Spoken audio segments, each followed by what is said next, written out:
Bon, quel plaisir de savoir que l'univers de DC au cinéma est de retour, ou plutôt il renaît, un nouveau Cinematic Universe qu'on va être très nombreux à suivre et à explorer, avec un film Superman qui est enfin là. Et du coup, avec lui, comme le veut la tradition, une vidéo pour explorer les éléments les plus importants du film et surtout sa fin, car croyez-moi, beaucoup de choses, mystères et secrets se cachent à travers ce film, son final et ses scènes post-crédit, car oui, il y en a même deux, dont une qu'il ne fallait peut-être pas rater. Bien évidemment, si vous n'avez pas encore regardé ce film, passez votre chemin, vous aurez par la suite, une fois à jour, tout le temps de revenir explorer à mes côtés. Sortez vos costumes de super-héros, installez-vous confortablement et explosez le pouce bleu avec vos super pouvoirs. Je suis HeroesFR. Aujourd'hui, on s'attaque à DC, on s'attaque à Superman. Bon visionnage.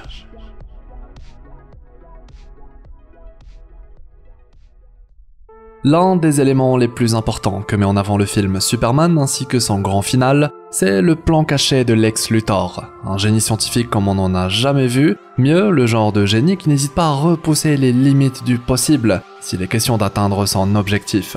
Quelque chose qu'on comprend très vite dans le film lorsqu'on découvre tout ce dont Lex Luthor a été capable, et surtout la dangerosité de ce qu'il entreprend. On apprend par exemple que ce dernier a été jusqu'à recréer un Big Bang pour donner vie à une dimension de poche dont il va se servir comme base secrète. Une expérience qui aurait pu tout simplement déchirer les tissus de notre réalité, anéantissant le monde.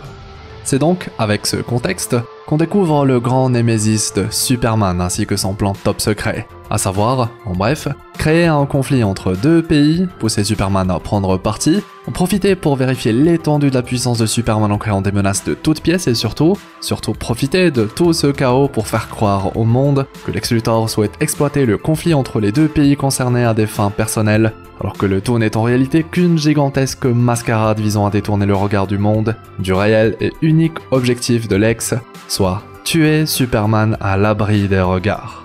C'est d'ailleurs de cette manière et suite à ce plan bien ficelé que Lex Luthor réussit à isoler Superman, d'une part en manipulant les alliés de Superman pour aller au Jarampur pour le défendre, le fameux conflit entre les deux pays, mais aussi en donnant vie à une brèche dans notre réalité grâce à sa dimension de poche, créant ainsi un champ de bataille parfait pour mener à bien sa mission première. Le tout en nous révélant la dernière partie de son plan, sa carte Joker, tuer Superman grâce à Superman. Car oui, Lex Luthor avait en secret réussi à cloner Superman, après tout rien de bien difficile lorsqu'on est capable de créer toute une dimension. C'était d'ailleurs grâce à ce même clone que Lex Luthor pouvait avoir accès au QG de Superman, qui ne s'ouvre qu'en présence de ce dernier. On découvre donc, révélation dans la révélation, que l'un des méta-humains modifiés par Lex Luthor, introduit comme étant Ultraman, est en réalité un véritable clone du Kryptonien, Superman. Sauf que, si Lex a bien réussi à booster les performances physiques du clone pour qu'il dépasse de loin la puissance de notre Superman, son cerveau, lui, est bien moins développé. Quelque chose que Lex n'a pas réussi à répliquer. Une faiblesse qui mènera Clark Kent, enfin Superman, à gagner contre son autre lui, car comme l'a si bien précisé Lex Luthor lui-même, l'esprit dominera toujours les muscles, ce qui va inspirer Superman durant son combat contre son clone. Et un clone de Superman qui ne peut plus être contrôlé par Lex Luthor n'a alors plus accès au génie scientifique de ce dernier pour l'aider à anticiper les coups de Superman et à les retourner contre lui. Il n'est plus qu'une enveloppe vide, certes surpuissante, mais inefficace contre un Superman au meilleur de sa forme. Clark Kent s'en débarrasse alors en l'envoyant dans un trou noir situé dans la fameuse brèche. Un trou noir qu'on avait déjà aperçu plus tôt dans le film, lorsque Superman était enfermé dans la dimension de poche de Luthor. D'ailleurs, après le combat, la brèche sera rapidement fermée après la victoire de notre héros grâce à Mister Terrific. Résultat, Lex Luthor peut alors enfin être arrêté, signant dès lors la première véritable victoire de Superman contre son némésis, ou du moins c'était Lex Luthor qui se voyait comme l'antithèse de Superman, le seul être capable de le détruire, ce qui finalement n'aura pas lieu. Lex Luthor est alors arrêté et toute la vérité sur ses intentions est révélée au grand jour. Quant à notre Clark Kent, lui, il est de nouveau adulé comme le sauveur qu'il est. Il peut alors de nouveau se reposer l'esprit tranquille à l'intérieur de sa forteresse de solitude. Forteresse qui dans cet univers est plutôt remplie de robots, pas très seul du coup notre Superman. Et comme au début du film, Superman a du coup le droit à sa dose de lumière du soleil qui le remet sur pied en un rien de temps, là aussi en veillant à regarder une vidéo de ses parents durant le processus, son rituel habituel, Mais cette fois, ce sont des images de ses vrais parents qu'il regarde.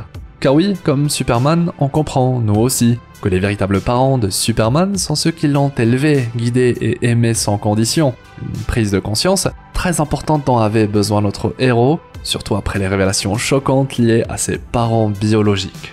En effet, ces derniers ont en réalité envoyé Kal-El, Superman, pour le sauver, mais aussi pour conquérir la planète Terre et avoir plusieurs femmes et donc enfants, une partie cachée de l'héritage de Kal-El que Lex Luthor a réussi à retrouver, offrant ainsi au Superman de ce nouvel Cinematic Universe d'ici une nouvelle origine, enfin en ce qui concerne cette partie-là de son histoire, différente de ce dont on a eu l'habitude la dernière fois.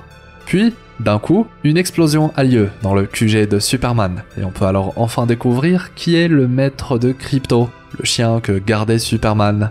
Et il s'agit de nul autre que Kara Zor-El, Supergirl, la cousine de Superman, déjà introduite dans ce film Superman.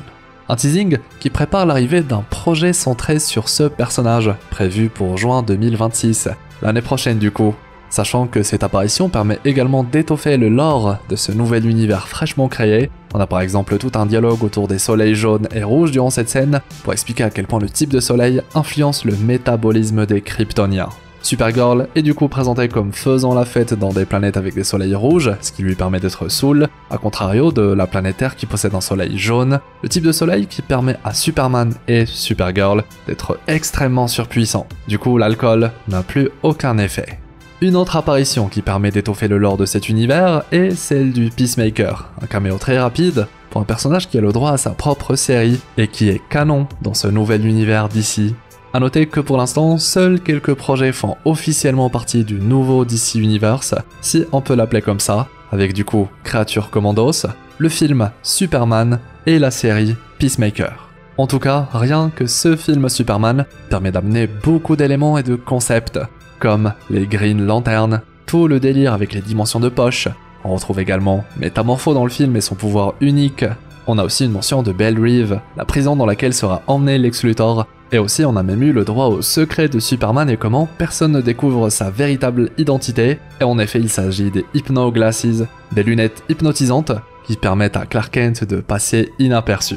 Soit plein d'éléments qui font que cet univers est crédible et déjà riche. Et surtout, un amoureux du lore explorateur d'univers comme moi est forcément content lorsqu'un film est fourni de ce genre de choses. Même la Justice League commence à pointer le bout de son nez, quelque chose qu'on va explorer un peu plus tard. Ce qui nous amène, après avoir traité du film et son final dans sa globalité, d'évoquer un autre élément important, la fameuse scène post-crédit du film. En réalité, il y en a même deux, mais la première se compose seulement d'un plan fixe, un plan iconique de Superman réutilisé par ce film, un plan qui fera sûrement plaisir aux fans de Superman. La deuxième scène post-crédit, elle, est clairement sous le ton de l'humour. Une scène dans laquelle Superman discute avec Mr. Terrific suite à la fermeture de la brèche géante causée par la dimension de poche de Lex Luthor. Et en effet, on peut voir un Superman curieux de voir qu'il y a quelques centimètres de différence dans un bâtiment suite à la fermeture de la brèche. Comme si Mr. Terrific avait mal fermé cette dernière, ce qui est pris comme une insulte de la part de Terrific. Une scène clairement sous le ton de l'humour, et puis ça permet aussi de voir l'état de la ville après le combat final du film. Sauf que il se pourrait qu'il soit question d'autre chose, qu'une fermeture qui n'a pas été parfaitement gérée, ça pourrait indiquer que la brèche pourrait être une menace dans le futur, sachant que la dimension de poche de Lex Luthor n'a pas pour autant disparu suite à la fermeture de la brèche, elle est encore là, seulement inaccessible, vu que tous les portails qui y mènent ont été détruits, du moins on le suggère. On a d'ailleurs pu voir tous les prisonniers de cette dimension libérés à la fin du film. En somme, un possible teasing, à moins que le tout ne soit qu'une tentative pour faire de l'humour, rapprochant ainsi les deux personnages en question, Superman et Mr. Terrific. Dans tous les cas, la scène est également là pour qu'on revoie Terrific à l'écran, là aussi un possible personnage très important dans la suite, et ce sans même parler d'un possible projet centré sur lui. En effet, on sait à quel point il faut toujours un personnage très intelligent dans le genre, dans chaque grande équipe de héros, comme la Justice League, et le Justice Gang, vu dans le film, pourrait être annonciateur de la Justice League. Le film a d'ailleurs insisté à plusieurs reprises sur le fait que Superman ne fait pas partie du collectif de héros qui comprend le Green Lantern, Mr. Terrific et Hawk Girl, ce qui donne du coup l'effet inverse, car ça pourrait être ça à la base de ce qui deviendra la Justice League. A noter que le Green Lantern, lui, appelle le groupe le Justice Gang, et qu'ils ont même recruté le personnage capable de se changer en n'importe quelle matière qui existe à la fin du film, le fameux Métamorpho. Souvenez-vous, c'est celui qui a été capable de créer de la kryptonite pour affaiblir Superman durant le laps de temps où les deux personnages n'étaient pas encore alliés. Et avec Métamorpho, Hawk Girl, Mr. Terrific, Superman, Green Lantern et pourquoi pas bientôt Batman et Wonder Woman, on aurait là notre Justice League au complet, avec un nouveau roster de héros pour un nouveau DCU. A noter qu'on a quelques infos sur le film Batman de cet univers, à ne pas confondre avec celui joué par Robert Pattinson, comme le fait que ce nouveau film Batman va incorporer Damian Wayne, le fils de Batman, avec du coup un script qui est en cours d'écriture. Petite parenthèse très importante, l'univers de DC au cinéma va en effet être séparé en deux, si on peut dire ça comme ça. On aura d'un côté le nouveau DCU, dit canon, dans lequel on va suivre les aventures des personnages dans un univers étendu avec des films connectés, soit à la manière du Marvel Cinematic Universe, un DC Universe principal dont fait partie ce Superman comme expliqué, et de l'autre côté, on aura ce qu'appelle James Gunn l'univers Elseworlds, des films qui sont en dehors de cet univers connecté, comme les films de Batman, le film Joker aussi, etc. Tout ce qui n'est pas connecté avec l'univers principal. Une séparation qui permet du coup à DC de faire plein de projets sans devoir tout inclure dans l'univers DC principal, celui connecté. Car ça peut très vite devenir difficile à gérer niveau cohérence, surtout si on décide de faire plein de projets. Du coup, pour en revenir à ce que je disais, on aura bel et bien le droit à un film Batman dans le nouveau DCU. Et ça, c'est beau. Voilà. J'ai veillé à être le plus clair et complet possible pour une exploration dédiée au film Superman, mais pas que, car c'est vraiment un projet très important pour le nouveau DCU, comme on l'a vu. En espérant que cette nouvelle vidéo ait permis à tout le monde de profiter au maximum du film et ce qu'il apporte, un nouveau départ qui, comme on l'a vu, met en place beaucoup d'éléments pour la suite. Superman, c'est donc un film qui construit, mais aussi qui tease ce qui va être construit dans le futur. Du coup, ce film Superman, vous en pensez quoi, vous ? Et aussi, c'est qui les personnages de l'univers DC que vous voulez voir dans la suite? Dites-le moi dans les commentaires, petit commentaire qui aide au référencement, un très grand merci. Je compte sur vous pour le pouce en l'air, le fameux pouce bleu avec les yeux laser de Superman, ça m'aide beaucoup et ça récompense le travail fourni. Si c'est votre première fois sur la chaîne ou si ce n'est toujours pas fait, abonnez-vous, objectif 350 000 explorateurs. Et par ici, je vous propose une très belle vidéo à ne surtout pas rater, centrée sur le futur de Marvel au cinéma, les nouveaux projets et nouveaux personnages, mais aussi les connexions entre ces mêmes nouveaux films. Quant à moi, eh bien je vous souhaite une belle journée ou une agréable soirée. C'était Hirosef, votre explorateur d'univers préféré, pour vous servir.